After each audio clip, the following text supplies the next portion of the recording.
Hi, my name is Jenelle Riley. I'm an editor at Variety, and welcome to today's SAG-AFTRA Foundation Conversation at Home.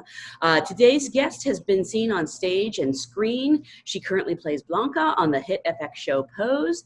She won the Clive Barnes Award for her performance in Rent and was recently seen in Little Shop of Horrors. Please welcome MJ Rodriguez. Thank you so much for joining us. Of course, I'm glad to be here. Thank you. That was a beautiful, I was like, oh my God, all those things. Ooh. I'm a big theater nerd, so I'm always excited when I have fun sing. This is primarily a SAG audience who watches these, so I actually like to start by asking, how did you get your SAG card? Ooh, okay, so that was a tedious process. So at the time, I didn't have no money at all, so I was just trying to make it back and forth to auditions and everything. And once everything gathered up together, I put $1,000 aside, and then the rest of it, my mom actually helped me pay for. So that's how I got my SAG card. And it was actually through 2 appearances that I had made on television first, and then right afterwards, Pose made it happen completely. Oh, really? So Pose was what sealed it? Pose is what sealed it. That's really cool, because that's your first, I guess, job as a regular on a series, which is kind of hard. It was. Wow. I actually want to go back to the beginning, because growing up, I'm curious, were you a fan of movies and stage? Who were the performers that you looked to, if any, that inspired you to want to be part of the acting community?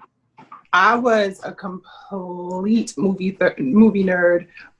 There are so many people that I look to, from Angela Bassett to Nicole Kidman to Regina Hall to stage performances. Go with Billy Porter, obviously. I mean, I've known Billy since I was 19, and so I've always looked to him as far as the specific choices that he makes as far as acting. I can go on, the list can go on, but those are some of the people who have instilled a lot of hope and also a lot of structure within their crafts. Because I mean, all of them have had long and amazing careers, and I just want that for myself too. I want a long and amazing career and for it to never stop, because I love working. Did you think your career would be primarily on stage, or did you always want to do TV and film? So I have to be very honest. I really wanted my life to be structured in film and television, and also, do some singing on the side. I love musical theater. As a person who's in the audience, I adore it and I appreciate it. And I also appreciate it behind the scenes, being on stage. It was just that the scenes in film and television just struck me more. And that was actually the first thing I told my agent in the beginning. I was like, hey, this is what I want to do. I know this is not the field, but I know you can make it happen. So let's do it. How did you get your agent? I'm curious. I just love to hear this. Oh yeah, so it's kind of funny. So I literally got my agent through. At the time, he came to my performance in Rent, and I remember us just having a conversation, and he said, "I really want to work with you," and I was like, "I want to work with you too. Let's do it." And we had a couple of meetings here and there. We got to know each other, and then right after that, signed. That's so great. So you booked Rent without an agent? I did. It was while I was in college. Oh my gosh. Mm-hmm. Just like an open call? It was that open call. So the story goes, I was literally in music school. So my first passion was to be this pop R&B artist, right? And so I was going to school for songwriting, going to school for performance as well, minoring in performance.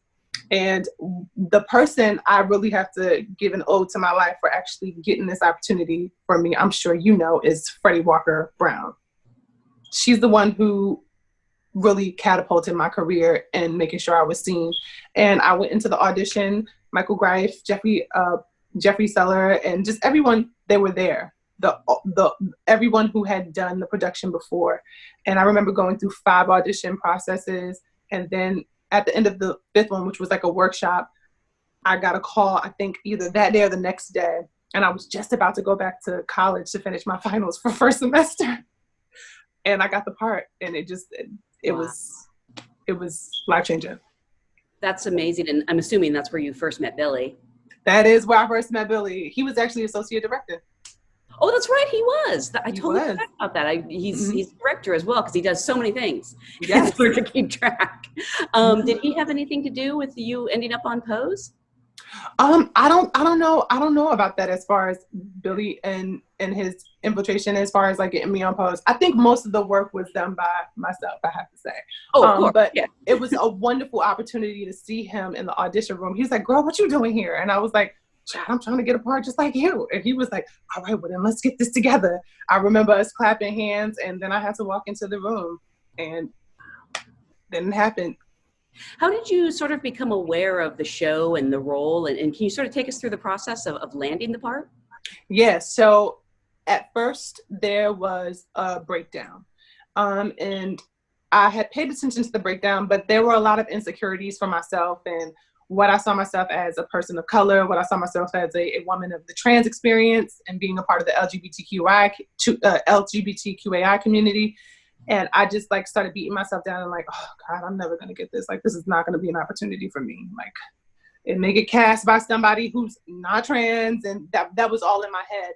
And I remember my sisters, Puya and Cece at the time, were telling me, you need to go and audition for this show. This is something that I think you would be great for. And I was like, girl, I think my agent put me in for it already. So we don't have to worry about that. Just like, you know, trying to divulge the conversation somewhere else. So I wouldn't like go into my feelings. And then there was a confidence in me.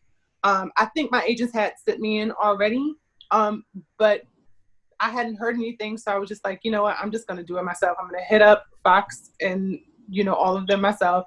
And let's just see what happens. And they sent me an email back saying, we heard from your agents, which I was blessed about. And don't worry, we're considering. Well, I think that's what they said. I don't want to quote it.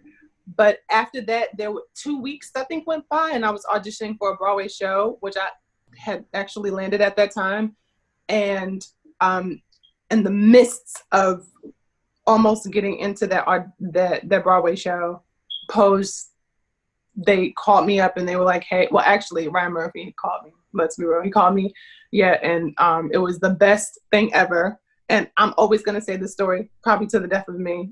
He asked me on the phone, what was I doing? And I said, I was watching Rihanna's Wild Thoughts. I don't know why I said that, but I love Rihanna and I love him. And I thought those would coincide. I don't know. But it happened. And it was a life changer for me because my dream had finally been fulfilled, which was simply being seen and working. And what did you know about the character of Blanca at that point? Had you read, was there just a pilot script or audition sides? So at that time, there were just audition sides. I think there were at least only like 2 or 3 sides. And what I knew about her from the sides, as well as the breakdown, is that she was somebody that was nurturing a mother and just had a really good, lighthearted spirit and wanted to really achieve. And I was like, oh my God, that sounds like me. And I'm sure every woman who wants to be that. Like, so I was like, okay, well, I have to go in for it because, you know, she is not only a representation of myself, but I know there's other women that are like her out there too. So let me just go in and take a chance. I mean, you must be pretty good at auditioning if you booked a role before you were even done with school. I mean, I don't, yeah, I guess it's okay to admit it. Yeah. I guess I'm you know, I've had a lot of auditions. I've had the luxury of no's, and I've also had the luxury of yeses. And it's taught me a lot. They're also, to me, like spaces to learn. They're also like quick crash course master classes on how to really know how to define who you are when you walk into the room.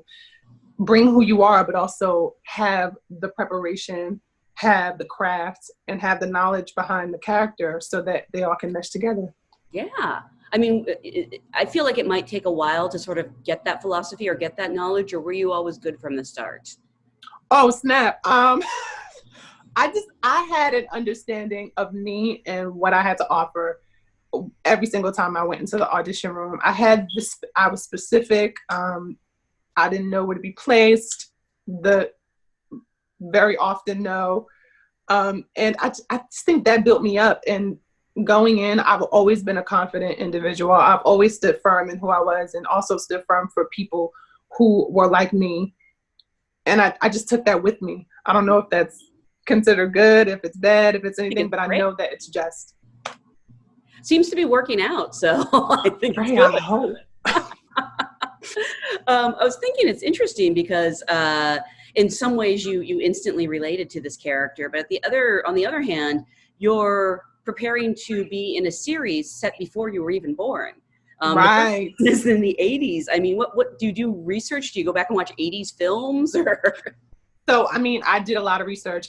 Most of the research came from my mom. So that's where it was a separation from myself and what I had to do for the character. So I really had to delve into a lot of stories that a lot of people who were either going through the times of 1987 and 1990 or doing the research through television, through books, through reading history books about LGBTQA rights and everything that coincides with the life of being a melanin individual in the LGBT community and a part of the ballroom scene.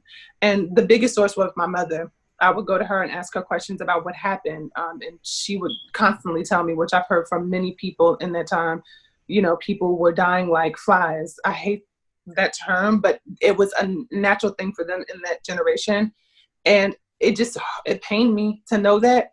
And it was sad to know that my mother, as well as her friends, had to go through that experience. And I used the pain of not only being a part of a community that is ostracized for who you know you are, but also who you innately are when it comes to the color of your skin as well, and feeling left out when it comes to the right type of representation for being helped when it comes to hospitals and care, you know? So I did all of that research and, you know, put it all in a little bubble and kept it in my little pocket. What about the challenges of season 2? Because Blanca, you know, we see her very ill at points. I'm really happy she made it through the season. Me too. Did you not know? I mean, do you get the scripts in advance? Do they tell you? We get the scripts in advance. I was so happy that she actually made it through. And actually I knew she was going to make it through because she's a fighter. Blanca is somebody who fights for what's right. She's somebody who is a strong, I think, figure for a lot of women out there, no matter the walk of their life.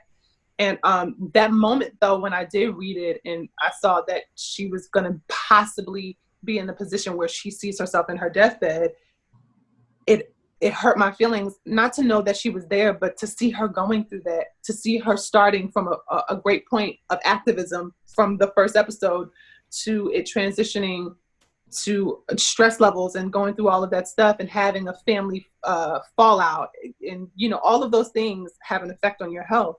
And anyone who has HIV and AIDS, it affects that, you know, along with other things like getting a cold or having pneumonia, like everything coincides with that. And I had to take that in, and it was stressful for me. And I cried a lot. And I didn't cry for me. I cried for all the people out there who went through it. I cried for my ancestors who had to go through it, but aren't even here to be able to speak for it. And, you know, I have the honor of doing it, but wish they were here to do it. So yeah, it was a lot, but it was great. It was beautiful. Well, and also your body doesn't totally understand when you're putting yourself through these emotional scenes. Right. You know, it affects you. I'm sort of curious if you have a way to sort of shake that off at the end of the day and decompress. There are most days I'm able to shake it off and be like, okay, Blanca got to stay at she got to stay at the set. But then there are days like those, or like the episode where me and Billy sing Home, the 6th or 5th episode. Those days were hard for me because I saw these individuals in front of me who were amazingly done as far as makeup. It was so true to how a lot of individuals looked in that time. It just broke my heart, and I was left heavy from that point on and to going home. And yeah, it can be hard sometimes in some days, but for the most part, I knew, Blanca, you got to stay on set. MJ, you have to go home. What was your favorite part of the season 2 to perform? There's so many parts. Yeah. My favorite part of season 2 would be, I would say, the first episode. Seeing Act Up, seeing Blanca walk with her children down a church hallway. Not a church hallway, but like down the aisles of the pews, and just drop simply for a cause. It made me feel really, really, really good. It made me feel just in the activism that I do in my life outside of Blanca. And it also showed for a lot of individuals out there who are fighting every single day simply to exist and just to be who they are and live. So that was one of my favorite episodes, and just the journey through it. Yeah, a lot happened to her this season, actually. A lot happened. A lot happened to her.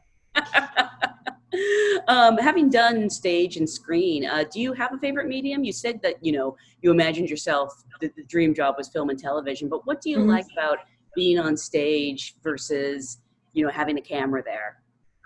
I mean, I will say, doing television and film, my number one goal from the beginning, but the love of actually having a live audience and be able to spill your soul right in front of their faces. And if there's a good piece, if there's a good context to the piece that I'm a part of, that's the best thing, because it reaches them right there, like right in live action moment, versus television. It's reaching everyone around the world through their television screen. But I don't know. Maybe there is a happy medium, maybe there isn't. I really do love film and television. That was my goal from the beginning, and I think that's my goal until the end. Well, they're adapting a lot of musicals to film and TV these days. So is that something you're interested in? That is something I would like to be interested in. Maybe I might be doing one. Who knows? Really? Well, I mentioned it's so wonderful in Little Shop of Horrors here in Los Angeles, Pasadena. Is it something, are you going to try to get back on stage as often as possible? I think I'm going to probably be taking a break from stage from now. It pains me to say, because I know I have a lot of fans and friends and supporters out there who love my work on stage, but I think my main goal is to infiltrate and make my way through the film and television realm, to break barriers, to bring everyone together, to see the lives of women like myself, to let them know that I have a space to be any type of character I choose as well as they want me to be. And not saying that theater doesn't do that, but the space that it holds, television, it opens the spectrum for everyone out there to really, really, really see that everyone deserves a chance. And it gives opportunities for people to actually go on stage, so I think that's my goal from now on. And I mean, the cast in Pose is so fantastic and such a great representation of all kinds of people. It's sort of a cheesy question, but is it as much fun as it looks getting to work with this amazing group of people? I don't hate to say it. What am I talking about? I love it. It's fun. Like, I go to work, I'm a natural, happy, joyous person. When I'm upset, I show it. When I'm happy, though, I show it. And my job is what makes me happy. As cheesy as that sounds, I love the people I go and see every single day. I love the crew members. I love, obviously, the director that's a part of it. I love the directors that are a part of it. I love the writers that I see every single day. We talk, we laugh, we cry, and sometimes we have moments where there's not understandings, but that's what a family does. And I think we've really solidified that within the 3 years that we've been working. And I'm just happy about it. I love it. I love all of it. So yeah, I'm happy. Okay. Chemistry pretty instantaneous the moment you guys all met, or did it sort of develop? Yeah. Oh yeah. Well, a lot of us actually have known each other or have met each other before. Me and Indy actually did a movie before we had even we had known each other for about 2 years prior to Pose. And we were in a movie together. And Billy, obviously, he was associate director on Rent. So I've known him since I was 19. Dominique Jackson, I met her through, I think it was a political event that she was a part of, and she was reading for it. And it was a beautifully eloquent speech that she had made. And I went up to her straight on. I was like, girl, you really did that. Haley Sahar, Angelica, all of us, we had circulations around. We were orbiting around each other, even if we didn't know what we were. So yeah, it was just instantaneous. And it was a first for all of us. It was a show that you never see a strong, dominant, powerful group of melanin individuals, a part of the LGBT community, taking the stage. Billy being the lead actor, me being the lead actress of a show, and having amazing co-stars who are there to support and who are leading the cause as well. It's great. And we were all gung-ho for it from the beginning. And sadly, I think you had started shooting season 3 when things were shut down. Yes. I'm guessing you can't tell us anything about what's in store for Blanca. I can't really say anything about what's in store for Blanca. I wish I could, because I love talking about her and the family and everyone. But unfortunately, we got shut down. And I mean, it's coming back. I have to constantly reiterate that, because a lot of people are like, when is Post coming back? And we're like, rest assured, it's coming back. But with just Corona and all of the crazy things that have been happening, they had to make sure that everyone was protected, which I agree with. So yeah. Absolutely, and I want to remind everyone watching at home that you can look in the comments for information on SAG-AFTRA Foundation's COVID-19 Relief Fund. And I'm just sort of asking everyone, how are you staying creative during this time? In some ways, what's the expression? Necessity is the mother of invention. I'm seeing sort of like plays online and things like that, but I do. In your daily life. I've been watching a lot of, I've now have been immersed in a world with colleagues who are like me, who are also celebrities now. I can't even believe I'm saying I'm a celebrity. Like, that's so crazy to me. It's crazy. But it's, I watch my colleagues work and I look at them and I adore it and I appreciate it. So I've been doing that a lot. And I've also been speaking out as much as I can. I mean, listen, there's been a lot that's been obviously going on in the world today. And I just felt like it was hard for me to just like be quiet and make sure I stand up for the people that represent me and that I represent, whether they be a part of the LGBTQAI community or the African American community or the Latina community. And I say all of those because that's all of me.